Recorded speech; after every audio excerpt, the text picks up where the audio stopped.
The Samsung Galaxy Z Fold 8 feels like a major shift in Samsung's approach to foldables. Instead of making the regular folds all about productivity, Samsung has gone in a lighter, wider and much more practical direction that makes the phone genuinely enjoyable to use every day. There are definitely some compromises here. The camera setup isn't as impressive as what you'd expect at this price. Sustained performance can fall behind the larger Ultra, and battery life could be better for heavy users, but after spending about a week with it, the Galaxy Z Fold 8 is still the Samsung foldable I would personally pick. The Samsung Galaxy Z Fold 8 is finally here, and compared with the Galaxy Z Fold 7, this is a much bigger change than the name might suggest. Samsung has moved away from the tall, narrow cover display and the more productivity-focused shape of the previous folds. Instead, the regular Fold 8 is designed around the things most people actually do with their phones every day: watching videos, browsing social media, texting, gaming, checking maps, and just using the phone normally. The productivity-first approach hasn't disappeared completely. Samsung has essentially moved that idea into the more expensive Galaxy Z Fold 8 Ultra, and honestly, I think Samsung may have made the right call. After using the Galaxy Z Fold 8 for a week, the new, wider and shorter design has genuinely changed the way I look at book-style foldables.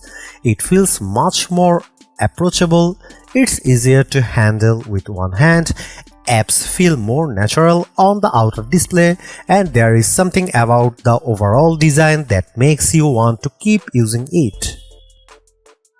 Despite carrying the familiar phone's name, the Galaxy Z Fold 8 doesn't really feel like the fold phones we have become accustomed to over the last few years, and that's intentional. This is Samsung's first major redesign of its book-style foldable formula.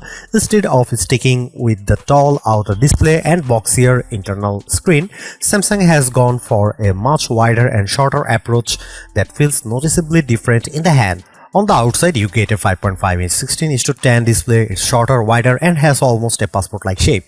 Open the fold up and you get a larger 7.8-inch display with a 3:4 aspect ratio that looks much closer to a traditional tablet. The first time I picked up the Fold 8, I immediately understood what Samsung was trying to do, and after using it for a week, that initial impression hasn't really changed. I have spent a lot of time with book-style foldables, including the Galaxy Z Fold 7 and the Oppo Find N6, and after using the Fold 8, it's honestly difficult to go back to the old boxier approach. The biggest benefit is the outer display. That shorter and wider cover screen is simply easier to use with one hand. You still get a proper smartphone experience, but the screen doesn't feel as awkward or cramped as some previous Samsung Fold displays.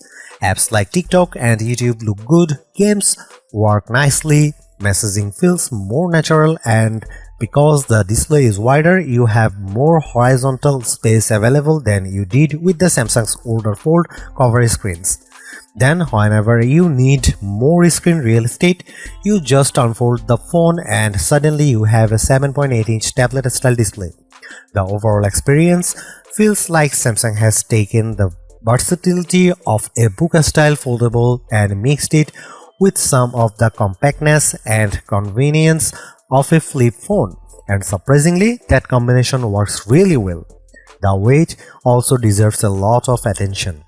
At only 201 grams, the Galaxy Z Fold 8 is extremely light for a book-style foldable. In fact, it's lighter than Samsung's own Galaxy S26 Ultra, which is pretty crazy when you consider that this phone opens up into a much larger display. And because Samsung is pushing this phone toward movies, social media, gaming and general everyday use, that lower weight actually matters. You are going to be holding this thing for a long periods, and the difference becomes noticeably pretty quickly. The smaller overall footprint also means it fits into a pocket much more comfortably than previous Fold models. It doesn't have that long, tall shape, and it doesn't have the same sense of bulk when you carry it around. The hinge is slightly different from what you get on the Fold 8 Ultra. It isn't quite as flexible, so getting the phone to stay open halfway in a laptop-style position takes a little more effort. But there is a benefit to that. The display opens much more easily with one hand and the phone almost pops up open without triggering much more force.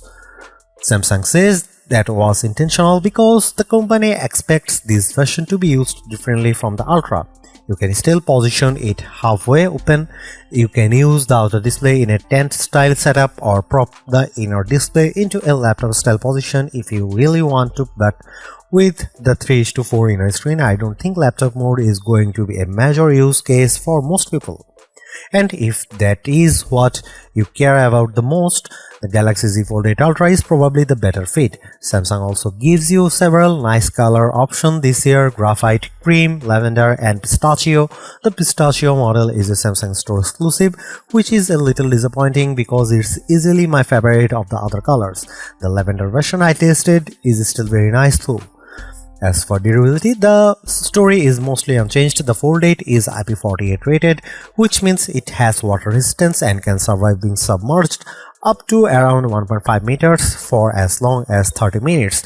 However, Samsung hasn't really improved protection against smaller dust particles. Anything below 1 mm can still potentially get into the phone and cause problems.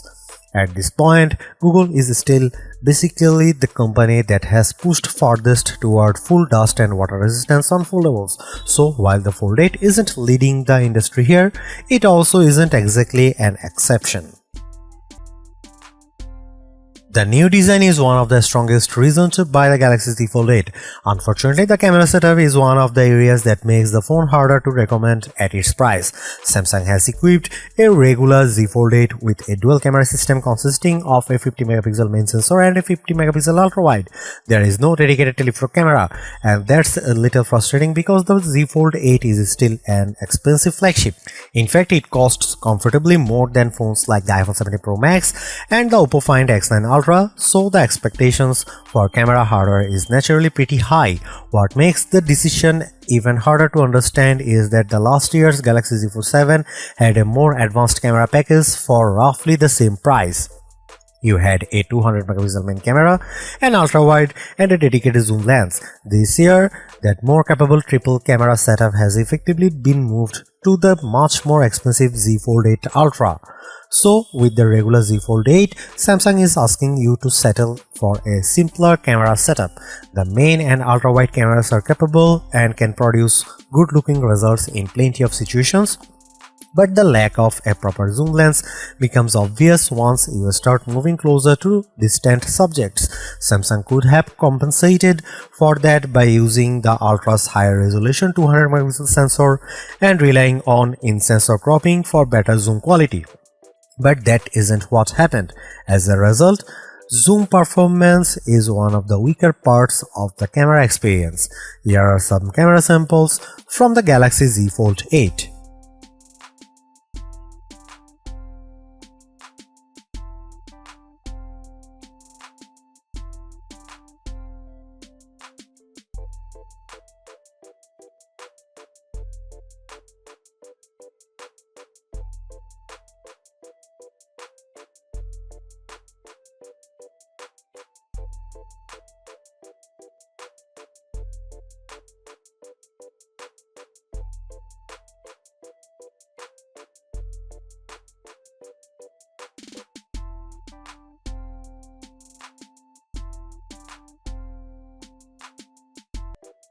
The Samsung Galaxy Z Fold 8 feels like a turning point for Samsung's foldable lineup. Instead of continuing to push the regular fold toward an increasingly productivity-heavy design, Samsung has created something that is noticeably lighter, easier to use, and much more natural as an everyday smartphone. And I think that was the right move. There are certainly compromises. The dual camera setup is difficult to justify at this price. Sustained performance isn't quite as strong as what you get from the larger Fold 8 Ultra. And if you are a heavy user, the battery may only just get you through a full day. But those drawbacks don't erase what Samsung has achieved with the overall design. After spending a week With the Galaxy Z Fold 8, I genuinely have a different idea of what a book-style foldable should feel like. You still get the huge internal display whenever you need it, but the wider and shorter proportions make the phone feel much more normal when it's closed. It's easier to hold, it's easier to use one-handed. The outer screen is finally good enough that you don't constantly feel like you need to unfold the phone, and that combination makes the Fold 8 surprisingly addictive.